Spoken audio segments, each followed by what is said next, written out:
when I was first incarcerated, there was that initial sense of terror, right?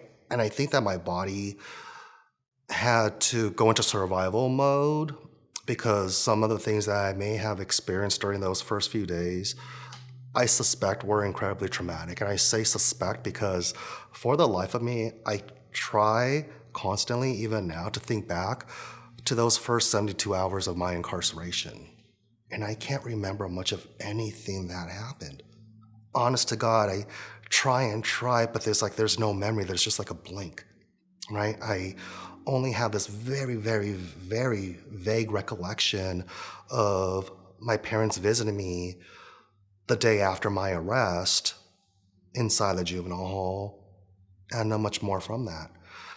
And I think that after, that initial shock wore off, it was now just a lot of fear setting in, not knowing what was going to happen, thinking that, yes, I made a horrible decision to do the things that I did, thinking that because I was 16 years old, because I've never gotten in trouble before, that maybe I would just get a slap on the wrist, release maybe after just at most a few months, possibly being put on probation or something like that, because that's the extent of what law, meant to me back then, right?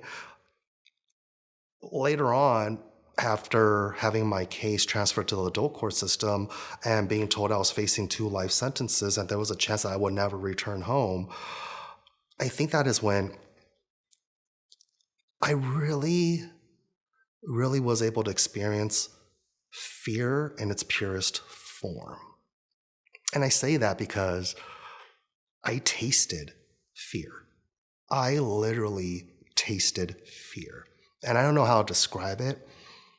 It's just a very unpleasant, bitter / coppery type of taste in your mouth where it's like, and your mouth is so dry that sometimes it's so hard to just even speak or vocalize anything because all you're experiencing in that moment is fear. And I felt that quite often sitting in front of my judge and, the prosecutors, hearing what was being said about me, about this case. And so just seeing how this was during the era of the super predators, when so many young people were now being sentenced to adult length time in adult state prisons, many of them sentenced to life in prison, some sentenced to life without the possibility of parole. That's what I remember.